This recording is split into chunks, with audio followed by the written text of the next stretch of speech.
En aquel tiempo dejó Jesús el territorio de Tiro, pasó por Sidón, camino del lago de Galilea, atravesando la Decápolis, y le presentaron un sordo que además apenas podía hablar, y le piden que le imponga las manos.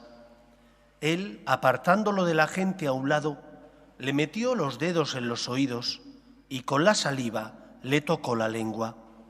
Y mirando al cielo, suspiró y le dijo: Efetá, esto es, ábrete. Y al momento se le abrieron los oídos, se le soltó la traba de la lengua y hablaba sin dificultad. Él les mandó que no lo dijeran a nadie, pero cuanto más se lo mandaba, con más insistencia lo proclamaban ellos. Y en el colmo del asombro decían: todo lo ha hecho bien, hace oír a los sordos y hablar a los mudos. Palabra del Señor. Como os he dicho al inicio, tanto las lecturas como el Evangelio nos hablan de la Iglesia como cuerpo místico de Cristo, como comunidad de los que creemos en Dios, porque hemos sido injertados en la vida divina gracias al bautismo. ¿Quién presenta al sordo mudo? ¿Quién presenta a esta persona que no oía y que apenas podía hablar? Los que tenían interés y le querían. Hemos de aprender a considerar a los que tenemos al lado, a los que formamos parte de la Iglesia y son nuestros hermanos. Hemos de aprender a considerarlos como parte de nuestra familia. Nos falta creer en el poder de la intercesión.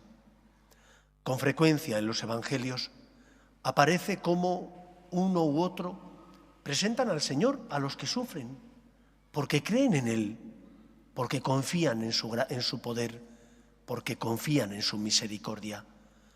Recordad la figura del paralítico, que es cargado por un grupo de personas y que cuando llegan a la casa está llena, no cabe.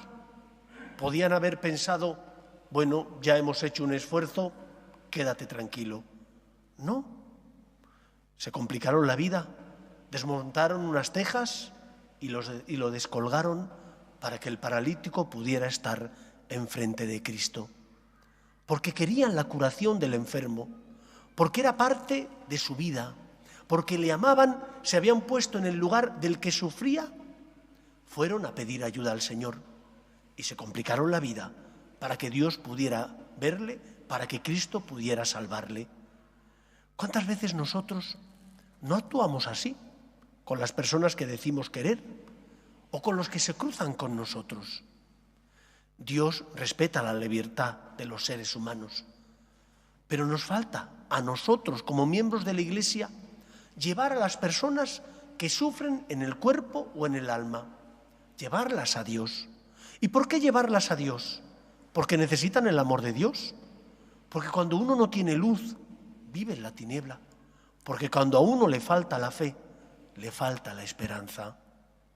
Llevar a Dios no significa que no respetes su libertad. ¿Has educado a tus hijos cristianamente? ¿Ya no vienen a la iglesia? Reza por ellos.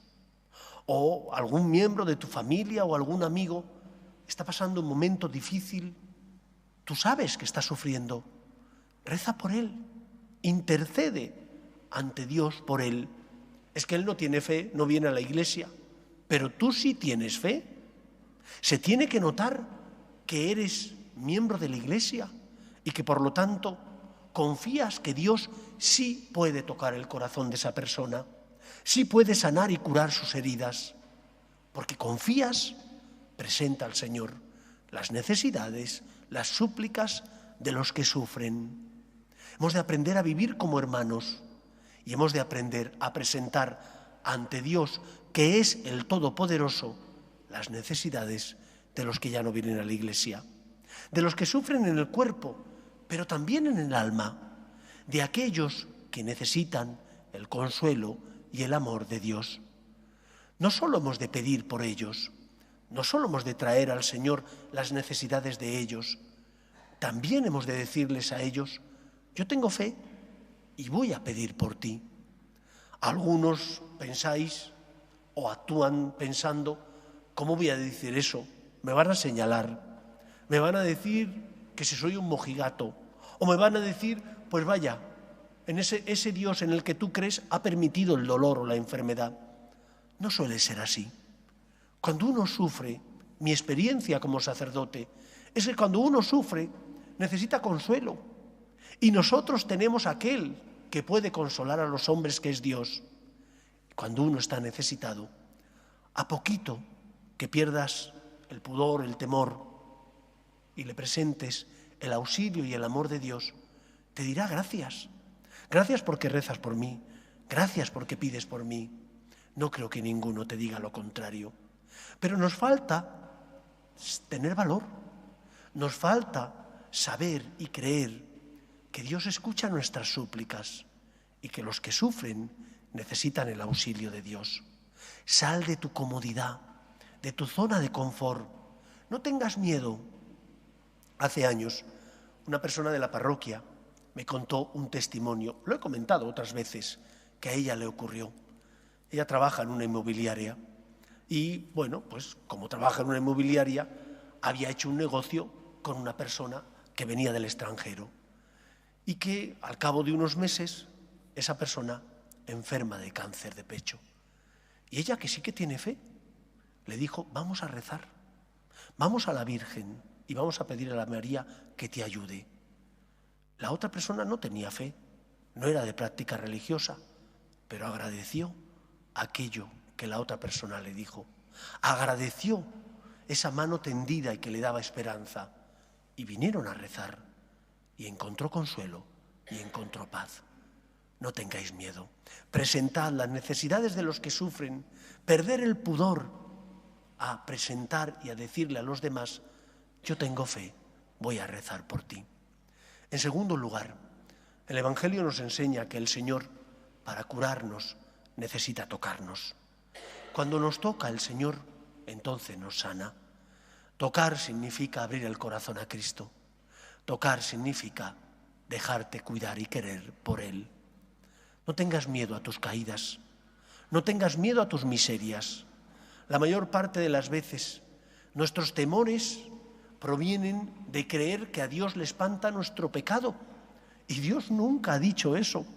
A Dios le duele que no te dejes cuidar por Él, que no te fíes de su misericordia.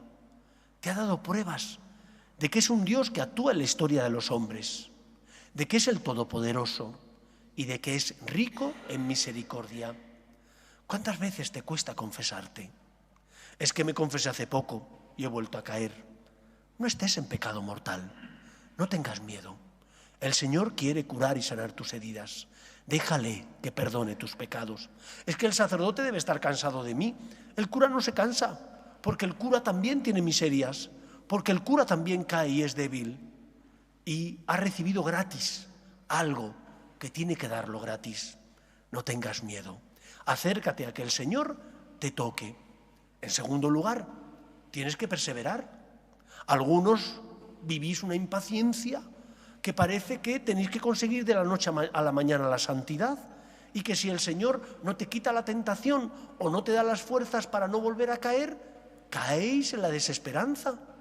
No, hay que seguir adelante, hay que confiar que Dios, que es el Todopoderoso, tiene un plan para ti y Dios tiene sus tiempos.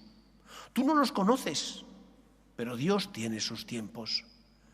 De un tiempo a esta parte celebro con frecuencia muchísimas bodas y muchísimas bodas de jóvenes que llevan un tiempo conviviendo juntos.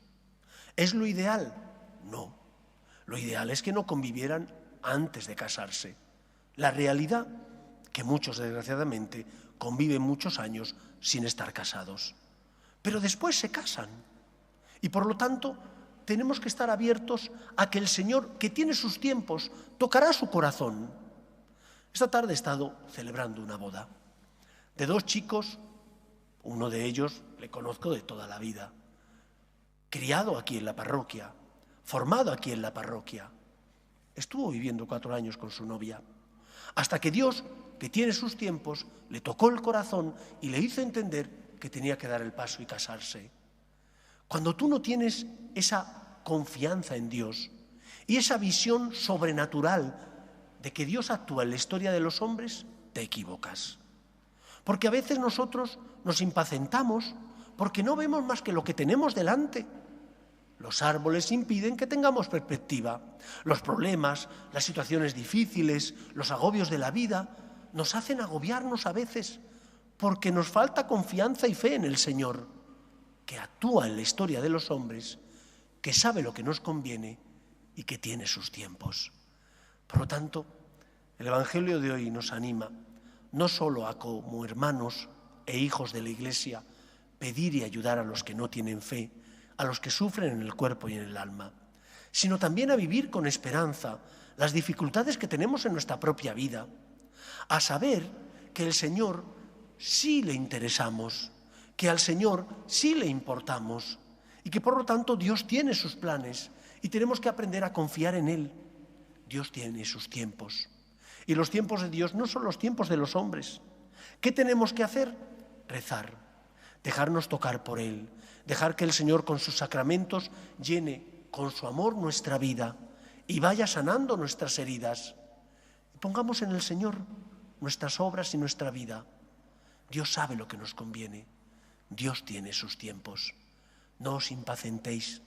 Confiad en el Señor de la historia, que es el dueño de todo lo que existe y que ve en perspectiva. Tú no ves más que lo que tienes delante.